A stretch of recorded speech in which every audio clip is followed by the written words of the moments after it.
Hey guys, JV here with another commentary on Andromeda, and this time we are revisiting the facial animation conversation. I didn't expect to talk about this again, but some very interesting developments have come out in the past few days that give us more insight into what went wrong. Before we jump in, I want to make something very clear. This is not a video making excuses for the animation, the final product, whatever you want to call it. I've said this before, Andromeda was released in an unacceptable state. The stuff should have been ironed out before it came out. Publishers often get away with releasing unfinished games to hit a release window when the developer really does need more time to polish the game. While the final product may have been disappointing, that doesn't give us a free pass to witch hunt and go after specific developers that may or may not have been responsible for facial animations, cinematic direction, whatever it may be. We all need to take a step back and realize that this was made by a group of very passionate people who wanted it to be the best that it possibly could be. It just happened to miss the mark. Enough of that, let's get started with an excellent video from Extra Credits.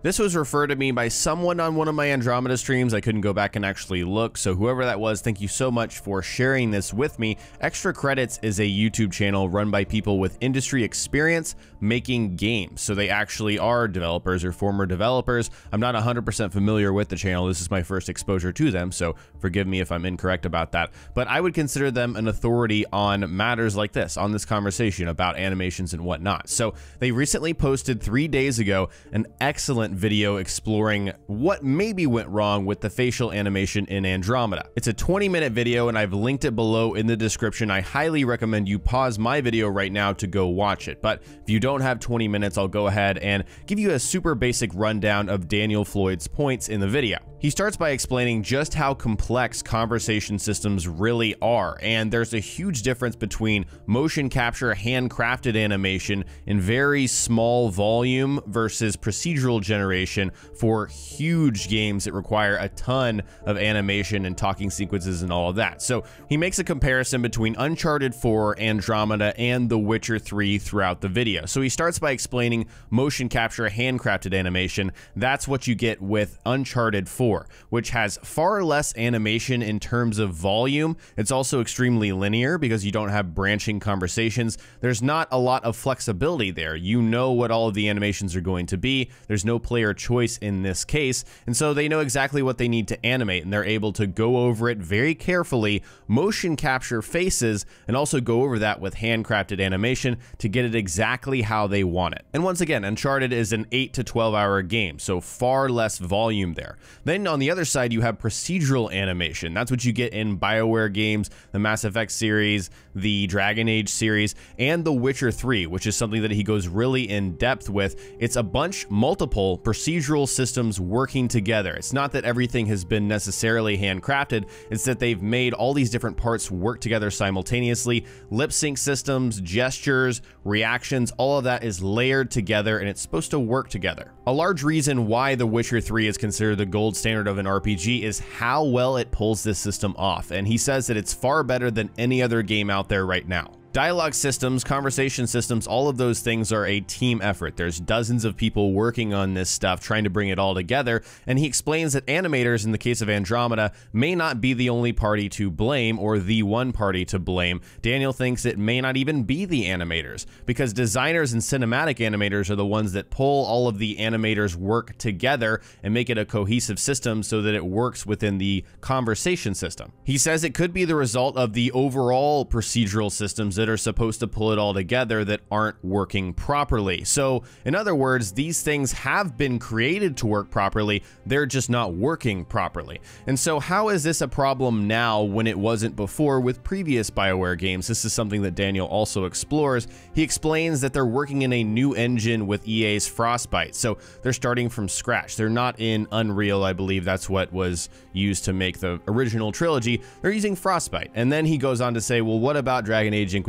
Didn't BioWare make that? Well, he also explains that there's overlapping development time. As we know, Inquisition came out in late 2014 and Andromeda has been worked on since 2012, 5 years. So there's definitely some overlapping development time there, and maybe not the required channels in order to share certain information to get this stuff right. The final point he makes is that he believes that BioWare has auto-generating systems that make scenes automatically, which is a tool that CD Projekt Red also has with The Witcher 3. And he thinks that the final product that we have, by and large, for the most part, has basic auto-generated scenes that only have the lip syncing as, you know, the more complex thing. Because if you look at the mouths in Andromeda, they're pretty good. It may not match up with the dialogue a lot of the time, but the mouth movements are pretty good in Andromeda. That seems to be something across the board, but a lot of the facial animation is just not there with the lips. And that's a point that made a lot of sense with me, especially look at director Addison. She is someone with the least amount of emotion in the game in terms of her face,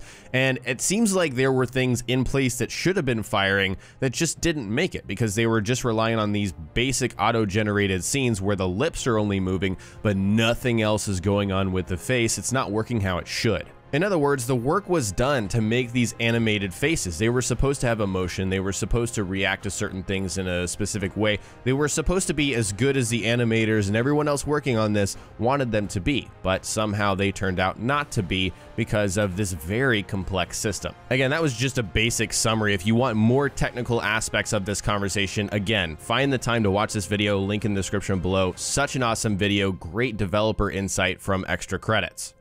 The next part of this video has to do with Tal Peleg. I greatly apologize if that's not how you say that name, but he is a senior cinematic animator who did work on Andromeda, but get this, he also did work for Naughty Dog games, The Last of Us, and Uncharted 4. As we know, these are games with some of the best character animation in terms of faces and overall animation with the characters out there, just in existence. The Last of Us and Uncharted 4, Naughty Dog games in general, they are excellent. And so this guy is extremely talented. I've left another link below to his work on Vimeo. He uploaded his final in-animation software work that he did on Andromeda. So that's going to be Cora's romance scene when Scott wakes up on Ark Hyperion at the beginning of the game. I don't know if he did Sara's work. It looks like he just did Scott's. Then he also did the Archon, which I don't know if you guys noticed towards the end of the game, the Archon had incredibly emotive facial animation, some of the best I feel like in the game, and it came from this guy. I feel obligated to read his personal note underneath the video that he left just to make sure that people read it. He says, "Ignore reports running online that falsely claim this is early work. Disregard screenshots that shamelessly compare the above work with utterly different scenes from the game. There's an unfortunate, punitive campaign bent on fomenting hysteria against BioWare, and I'm not going to let my reel be used wrongly like that." This is a typical rendition of what animators showcase in dailies or weeklies. The fact it's not from in-engine is to strictly illustrate the raw animation as seen in Maya, the animation software that the vast majority of the industry is using. This is not an uncommon practice to showcase specifically for animators. So the point here is that the video he has uploaded is in Maya, the animation software that the majority of the industry uses. It's not in Frostbite, it's not in engine, so it shouldn't be used to compare to the in-engine final product that everyone is playing with. It just goes to show that incredible animation work went into this game, and to say that the final product was the result of bad animation is simply incorrect. If you watch this Vimeo video, it's incredible. I mean, you really do see a lot of emotive expressions on both of the characters' faces that you didn't see in the final product. And that's not meant to shame BioWare, it's just to show that, you know, you have to bring these animations in from another software and incorporate that into many layers of procedural systems in order to get it working properly. And I wanted to share this specific example because I tend to agree with Daniel Floyd. I know I don't know anything about, you know, the industry, and he's, you know, got actual animation credentials and all of that, but other procedural systems must be at fault here. They have to be. If you have work like this that's being imported into the game and then being altered by other systems, that just makes the most sense to me. And it also makes me wonder, does that mean it can be fixed if all of the pieces are there? If all of that work is actually done and just not being expressed because it's being prevented by other systems in place, who knows? Could it be fixed? I almost want to delay my second playthrough of the game to see if things do get fixed, because if indeed these systems are procedural, I don't know. I don't know the insides of how this stuff actually works, but does that mean it could get fixed? I'm not sure how likely that is, but it kind of gives me some hope knowing that the animation work is done, it's just not working properly.